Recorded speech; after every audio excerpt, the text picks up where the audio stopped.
রাবণকে বধ করলেন। রাবণকে বধ করলেন। বধের পর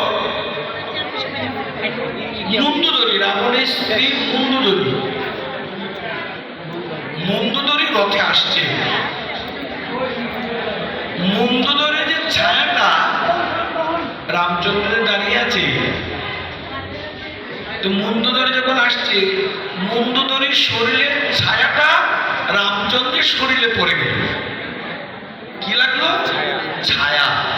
কার? রাবণের স্ত্রী মন্দোদরী। সঙ্গে সঙ্গে রামচন্দ্র মন্দোদরীর চরণে প্রণাম করলেন। হে মাতো, আমি অজ্ঞানী, তুমি যে এদিকে আসছো আমি বুঝতে পারি নাই। তুমি মা, তুমি রমণী, তোমার ছায়াটা আমার অঙ্গে পড়ল, আমি অপরাধী হয়ে গেলাম। মন্দোদরী সঙ্গে সঙ্গে রামচন্দ্রকে প্রণাম করে বলছে, জানো আমার প্রতি বিরাট বড় বীর ছিল, তোমার ক্ষমতাও ছিল না আমার রাবণকে, আমার পতিকে তুমি মারতে। কেন মরেছে জানো? পরের স্ত্রীকে অসম্মান করার ফলে তার আয়ুটা নাশ হয়ে গেল। পরের স্ত্রীকে যখন অসম্মান করলো, স্পর্শ করলো, ওটা ভাব করলো, এই জন্যই তার মৃত্যু হলো। আর তোমার জয় হলো কেন জানো? রামচন্দ্র, তোমার কেন বিজয় হলো? বলি পরের রমণীকে তুমি সম্মান করেছো বলে তোমার বিজয় হলো। এই হলো সনাতন ধর্ম। কোনো রমণীকে স্পর্শ করা যাবে না, কোনো সঙ্গে নেই হাসিটা বা তামাশা চিন্তা ছুটি এইসব করা যাবে না, অপরাধ, বৈষ্ণব সমাজ জায়গা। মহাপ্রভু গম্ভীরায় রায় রামানন্দ স্বরূপ দামোদর। গম্ভীরে কিন্তু মহাপ্রভু হরিনাম সংকীর্তন করেন নাই, ওটা মনে রাখবে। গম্ভীরায় মহাপ্রভু হরে কৃষ্ণ কীর্তন করে নাই। কি করলেন? এই যে কোনো লীলা কীর্তন হয় না, অন্নপ্রাশনই হয়েছে না, খিচুড়ি কাউনে লেগে হয়েছে, পৌঁছে দিকে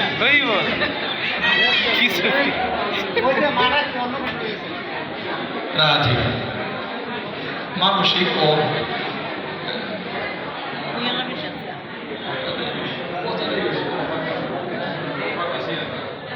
রাধে সময় এমনি কম।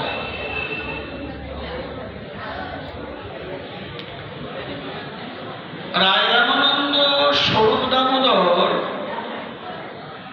চণ্ডীদাসের কীর্তন করতেন, বিদ্যাপতির কীর্তন করতেন, লীলা কীর্তন যেগুলি এখন আমাদের হয়, লীলা স্মরণ করতেন মহাপ্রভু গম্ভীরায়। তো লীলা স্মরণে খুব কাঁদতেন মহাপ্রভু, রাধা রাধা বলে কাঁদতেন, রায় রামানন্দ কাঁদতেন, সবাই কাঁদতেন। গোবিন্দ দাস একজন ভক্ত, কীর্তনে আসতেন, মহাপ্রভুকে দেখতেন, সাধু দর্শন হতো, কিন্তু তার নয়নের জল আসত না। আমার হতো না, এমন পাপি তো কেউ নাই। শাস্ত্র মত অনুযায়ী শাস্ত্র কি সিদ্ধান্ত দিল? কৃষ্ণ নাম কীর্তনে কিংবা শ্রবণে, শ্রবণে কীর্তন শুনে, কীর্তন করে যদি না ঝরে আখি পাক, যদি জল না করে, বুঝিবে হে এই দেহে আছে বহু জন্ম জন্মান্তরের পাপ। শাস্ত্র অনুযায়ী আমি পাপি, আমার চোখে জল আসে না, সবার চোখে জল। ঠিক প্রতিজ্ঞা করলাম, আজ এই গম্ভীর লীলা থেকে সরে গিয়ে আমার ঘরে গিয়ে নাম করব। ভক্তের সম্মুখে কাটতে পারলাম না, তো ঘরে গিয়ে চেষ্টা করব।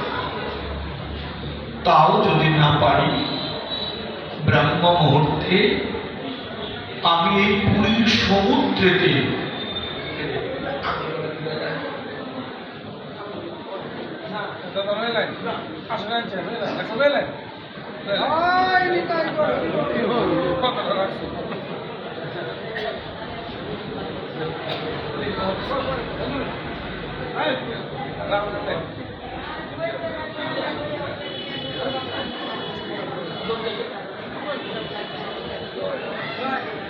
কৃষ্ণ আমাদের প্রিয়, সেবা নিতে হয়।